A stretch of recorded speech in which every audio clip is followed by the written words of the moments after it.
Evangelho, sábado da 34ª semana do Tempo Comum. O Senhor esteja convosco, Ele está no meio de nós. Proclamação do Evangelho de Jesus Cristo, segundo São Lucas. Glória a vós, Senhor. Naquele tempo disse Jesus a seus discípulos: Tomai cuidado para que vossos corações não fiquem insensíveis por causa da gula, da embriaguez e das preocupações da vida. E esse dia não caia de repente sobre vós, pois esse dia cairá como uma armadilha sobre todos os habitantes de toda a terra. Portanto, ficai atentos e orai a todo momento, a fim de terdes força para escapar de tudo o que deve acontecer e para ficardes em pé diante do Filho do Homem. Palavra da salvação. Glória a vós, Senhor. Sábado da 34ª semana do Tempo Comum, em nome do Pai, do Filho e do Espírito Santo. Amém. Queridos irmãos e irmãs, a Santa Liturgia hoje nos entrega praticamente o último trecho do 21º capítulo do Evangelho de São Lucas. Ficaram de fora apenas 2 versículos, que é o versículo 37 e o versículo 38, em que Lucas apresenta uma conclusão da sequência do seu texto, porque o capítulo 22, ele inaugura a 6ª parte do Evangelho, que é a paixão de nosso Senhor Jesus Cristo. Então, os 2 últimos versículos que não foram contemplados hoje na liturgia, mas que compõem a conclusão do 21º capítulo, são: durante o dia, ele ensinava no templo, mas, olha que bonito, mas passava as noites ao relento no monte chamado das Oliveiras. E todo o povo madrugava junto com ele no templo para ouvi-lo. Jesus não tinha onde dormir. Vivia como um mendicante. Ele passava a noite ao relento. Como é importante considerarmos esse detalhe, porque muitas vezes ignoramos que a missão de Jesus, ou seja, a sua missão como anunciador da Boa Nova, ela se deu em perfeita comunhão com a pobreza. Como assim, Padre Fábio, em perfeita comunhão com a pobreza? Às vezes nós temos uma ideia da pobreza um pouco confusa e conflitante. Dormir ao relento às noites significa ter falta de recursos básicos. Às vezes a gente bloqueia uma iniciativa pastoral, às vezes a gente bloqueia uma ação por alegar, uma ação evangelizadora, por alegar falta de recursos básicos, né? Tudo bem, se a gente está falando de uma ação evangelizadora, digamos, pela internet, se você não tem os recursos básicos, você bem óbvio, hein? Como o acesso a uma rede de internet realmente não é que você possa fazer acontecer aquela ação, né?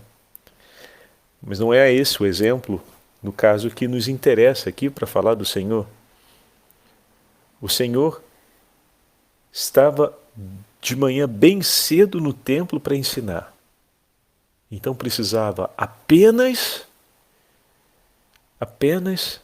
estar ali. Se ninguém lhe abrir a porta, ele estaria ali. Se não tivesse onde reclinar a cabeça, ele estaria ali. Mesmo na falta desse recurso básico, que é um lugar para dormir, um lugar que o acolha, lembremos, já no seu nascimento, não teve uma hospedaria que o acolhesse. Durante toda a sua vida, caminhou como um mendicante. A quem lhe dava de comer, permanecia e ali recebia. E se ninguém lhe desse, nada comia.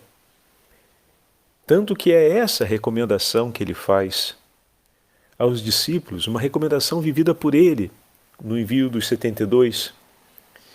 Se vos abrem a porta, permaneça ali, não vai de casa em casa, permaneça ali. Coma do que lhe oferecerem, seja grato. Retribua com amor, de graça recebestes, de graça deveis dar. E se não lhe recebem, e se rejeitam, bata o pé, tirando a poeira dos pés, ou seja, em nada estabeleça aliança com essa atitude ou com esse modo de vida. Não tome nada para si daquela postura dos que rejeitam o que vem de Deus. Forte essa imagem se a gente a lê a partir dessa perspectiva. Muitas vezes consentimos de estar em ambientes, ou melhor, criamos afinidade com ambientes ou condições hostis ao Evangelho, alegando que por meio dessa atitude teremos recursos para conseguir agir na evangelização, para conseguir agir na pastoral. Quando o Senhor diz que um lugar onde o Evangelho não é bem recebido ou é desprezado, que nem a poeira dos pés a gente leve conosco. O Senhor propõe uma radicalidade da pobreza de fato, de muitas vezes não tendo os recursos básicos, não ser isso um impedimento para agir. Porque a evangelização, ela se dá na escolha e na entrega da própria vida.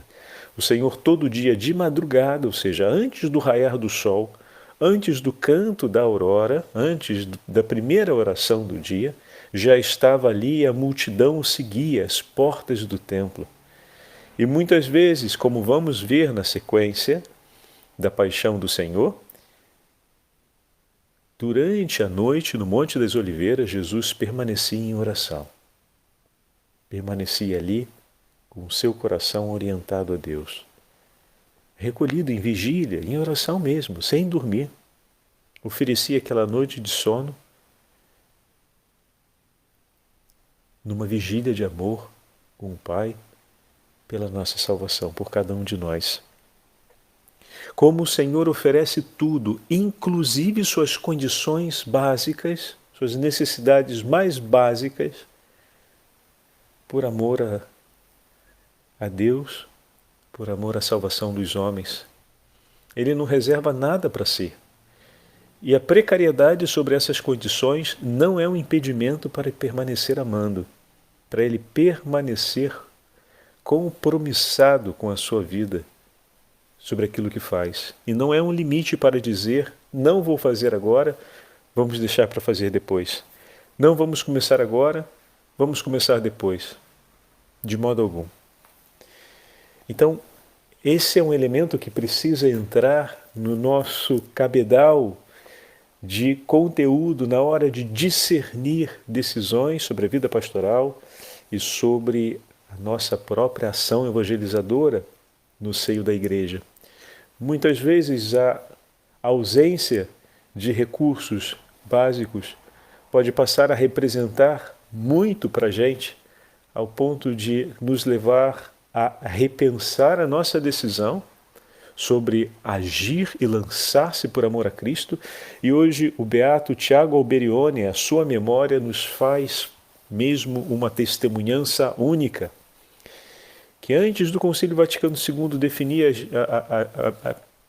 as redes, o que hoje conhecemos como as redes sociais, mas os canais de comunicação, como um lugar através do qual se pode alcançar os homens e mulheres que no início do século XX se dispersam por inúmeras razões da busca pela religião, da busca por Deus, e dessa forma começa uma ação realmente inovadora e poderíamos dizer visionária na evangelização com os meios de comunicação social.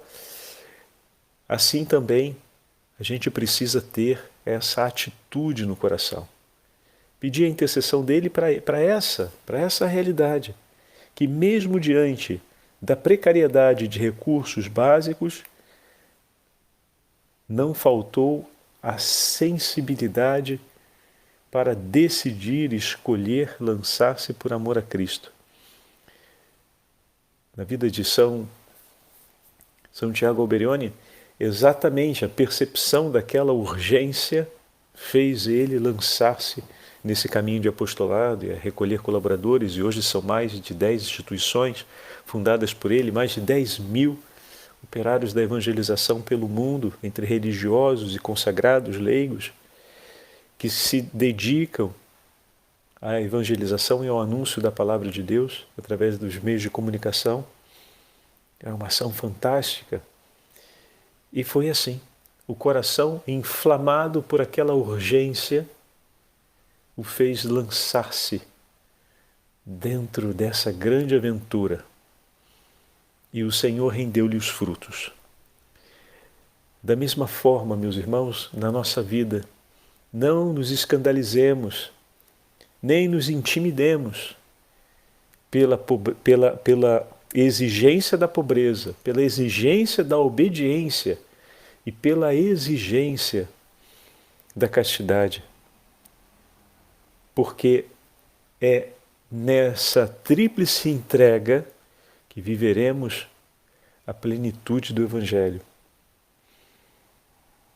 Porque não seremos no mundo Evangelho vivo de Cristo se não assumirmos o mesmo compromisso, ao mesmo nível de comprometimento que nosso Senhor. E hoje nós temos também a memória desse jovenzinho jesuíta que se chama João, deixa o padre pegar aqui o nome, porque eu às vezes faço um pouco de confusão com o nome dele.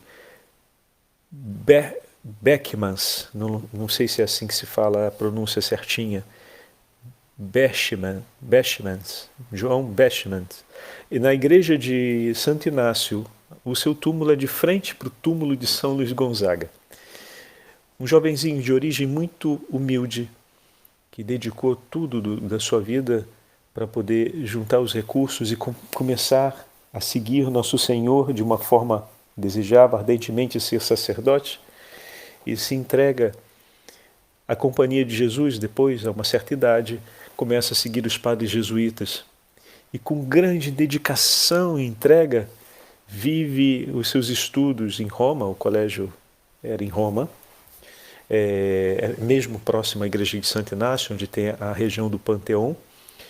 Ali, que era uma campanha, como se fala aqui, era uma região de pastores, uma região pobre, não era uma região como hoje é, né? O centro histórico de Roma, do turismo atual e mundial. Não, naquela época era um lugar muito mais simples, onde andavam as ovelhas, onde quase não tinha muita coisa ao redor. E naquele período ele se lança com todo o entusiasmo do seu coração a buscar ser como Jesus. E fez uma disputa consigo mesmo. Ele buscava sempre ser melhor, o máximo nas mínimas coisas, ou seja, colocar o amor dele em tudo o que ele fazia. O objetivo do seu coração era agradar a nosso Senhor. E em tudo o que fazia se perguntava e buscava essa verdade, se estava sendo agradável ao meu Senhor. O que agrada ao meu Senhor? E ele ia no Evangelho e via que agradava ao Senhor um coração humilde e simples, um coração silencioso, disposto a perdoar. Ele então buscava perdoar e não deixar passar nenhuma ocasião sem perdão na sua vida. Agradava ao Senhor ter um coração puro, então ele buscava tudo aquilo que poderia favorecer a pureza sem deixar escapar uma única consideração possível. E desse modo, a gente pode dizer, mas isso é uma loucura? Uma loucura? Amar tanto uma coisa, uma loucura? Quantos dos nossos jovens se lançam em uma verdadeira entrega de vida para, por exemplo, passar numa faculdade e estudam um ano inteiro afinco para conseguir a classificação naquele concurso, para começar o curso que almejam numa faculdade? Quantos são já os rapazes que se dedicam e se massacram em treinamentos para conseguir uma vaga num time de futebol e fazer dessa forma uma carreira futebolística, ainda que não de grande relevância, de grande expoente, porque sabemos que são poucos os que seguem para um expoente internacional, como os meninos que estamos acompanhando agora nos Jogos da Seleção, mas tantos outros seguem uma carreira que podem envolver uma inteira vida, ou boa parte de uma vida. Às vezes faz uma carreira de 15 anos de futebol, mesmo no futebol nacional, máximo roda a alguns países próximos, ou então em contratação, que são essas contratações de empréstimo, né? Mas fazem, são vários que jogam ainda na Série B ou na Série C do nosso campeonato, então vão contratados para jogar em outras séries, em campeonatos de países europeus, enfim, e se dedicam com tanto afinco porque estão apaixonados por aquela meta de vida. Apaixonados, ou têm uma motivação fortíssima que os apaixona, como, por exemplo, ajudar a família a sair de uma condição de maior necessidade, ou conquistar um mérito de honra para dizer: mãe, aqui, olha, fiz pela senhora, por tudo que a senhora fez por mim. Quantos rapazes já contaram essa história? Temos ainda na atual seleção brasileira um deles que conta, um dos nossos zagueiros que conta essa história sobre a sua história de vida. Ele que teve uma saúde tão frágil quando era garoto. Então, quantos não são assim determinados? E por que a gente olha para São João Beckmann e fala que é uma loucura só porque se trata de Nosso Senhor, só porque se trata da santidade? Não, absolutamente não. Ele era apaixonado por ser como Jesus, mas isso não é útil, isso é uma coisa inútil. Não, absolutamente não. Olha o quanto ele fez e faz hoje por nós nos céus em oração. Entregou uma vida pelo cuidado dos mais pobres naquele período em que ali estava. E empenhou-se ardentemente. E não só ele, quantos foram os santos que assim fizeram? A decisão de Santo Inácio, a decisão de São Francisco Xavier.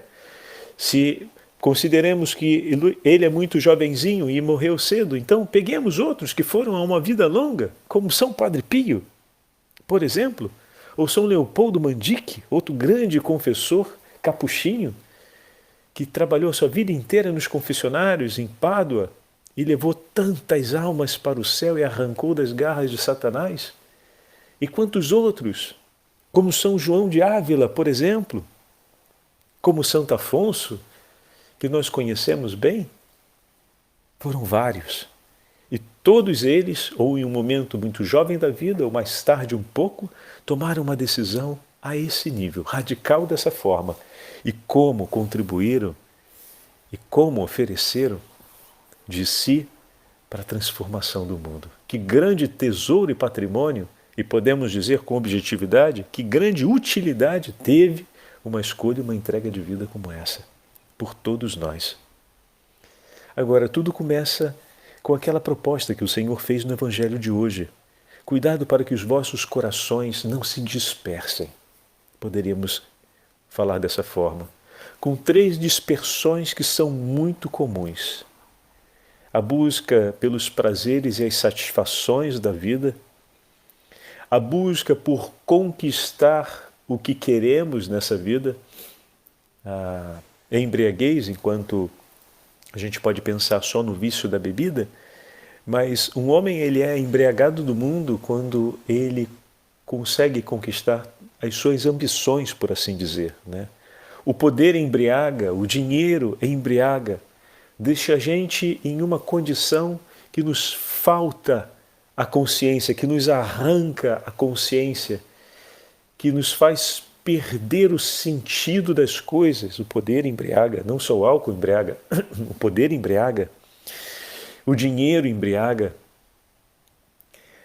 A busca desenfreada por status e a conquista dos status sociais, como, por exemplo, uma ambição de carreira que está associada sempre à questão do poder, pode embriagar demais, levando o homem a perder o senso da verdade e da retidão e a compreender-se agora como o centro da própria vida, como tendo ele a última palavra sobre tudo e o discernimento perfeito sobre as coisas, profundamente embriagado em relação à verdade, que não consegue mais vê-la e percebê-la. Muitas vezes também buscamos nesse tempo as satisfações, a satisfação do conforto, de um conforto desenfreado que, na verdade, é quase um retirar-se da luta. Como, por exemplo, falávamos ainda há pouco de Nosso Senhor, que na pobreza, na ausência de um conforto, não se retirou em nenhum momento. A devassidão, muitas vezes, é essa realidade que nos retira, uma conduta de vida que nos consome. Pensamos, muitas vezes, a devassidão apenas associada à dimensão da moral sexual, do buscar as coisas que dão prazer e satisfação sexual. Mas uma vida devassa é uma vida que nos leva a estarmos completamente consumidos por ela, um estilo de vida que nos arranca. Um estilo de vida, por exemplo, baseado, me permitam a expressão, baseado na balada, na curtição, é um estilo de vida que te consome. O teu final de semana parece seu, mas ele não é mais seu, porque você não consegue mais administrá-lo bem para a maioria das coisas que têm importância na sua vida, mas que vão pouco a pouco deixar de ter essa importância, porque para manter aquele estilo de vida vai ser difícil dar prioridade a essas coisas, como, por exemplo, estar em família com uma qualidade melhor, dedicar tempo para você sair com os seus familiares e você conviver com eles. Isso supõe que você não esteja com dor de cabeça, que você esteja numa condição, não precisa acordar 2 horas da tarde para se sentir refeito da noite anterior. Isso vai exigir que você tenha tempo para se dispor com eles. E muitas vezes, para preparar uma balada, você passa um dia inteiro, por assim dizer, né? Falando com os amigos e organizando tudo aquilo que vai ser o próximo encontro, e por aí vai.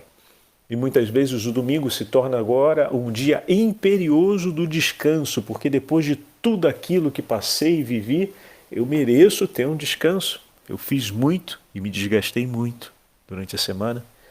Mereço ter o meu descanso. Então, até aquele espaço que é sagrado do encontro com Deus vai abalado, porque passa a não ter a urgência ou a predileção diante. Então, essa é uma vida que te consome completamente. Obviamente, a moral sexual pode ter o seu espaço aqui de grande relevância, porque é uma realidade que, distorcida e desorientada, consome uma quantidade de tempo, de energia e gera um volume de dispersão nos relacionamentos que é incrível. E isso gera também uma perda, porque a vida nos foi entregue e para nós escolhermos consumi-la por amor ao Evangelho de Cristo. E por fim, tudo isso gera um cabedal de preocupações na vida, porque primeiro que vou me deparar com a insuficiência, que todas essas coisas não vão ser suficientes para completar e satisfazer o meu coração. Aí quando eu me der conta disso, talvez o tempo já esteja muito adiantado, ou talvez eu já tenha que reestruturar muito do que ficou desestruturado, e vai me faltar energia para olhar com esperança para o futuro, e vai me faltar também conteúdo para sustentar a minha esperança nesse futuro. E aí pode se tornar aterrorizante.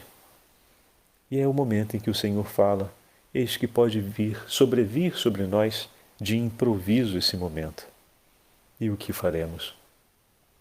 Então, desde já o Senhor nos propõe, é preciso que nós cuidemos, que nós vigiemos. A palavra do Evangelho de hoje é vigilância, para que o nosso coração não se disperse, mas a exemplo do coração de de São Tiago Alberione e de São João Beckmann, nosso coração possa estar sempre vigilante no Senhor e buscando aquilo que o Senhor nos propõe, estabelecendo sobre o que Ele nos apresenta o fundamento da nossa vida, para que nós possamos viver uma vida que vale a pena ser vivida, porque ela se torna uma vida útil, não apenas por nós mesmos, mas uma vida útil porque ela se torna uma vida por muitos.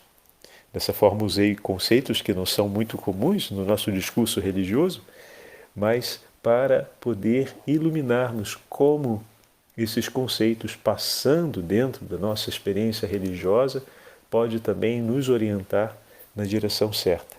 Então, uma vida útil é uma vida que vale a pena ser vivida, porque ela rende frutos, e esses frutos são a vida por muitos.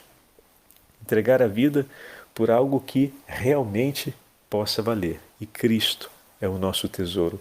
Vigiar por Ele e nele é uma grande graça. O Senhor esteja convosco, Ele está no meio de nós. Pela intercessão do Beato Tiago Alberione e de São João Beckman e da Beatíssima Virgem Maria, Rainha do céu e da terra, abençoe-vos o Deus Todo-Poderoso, Pai, Filho e Espírito Santo. Amém.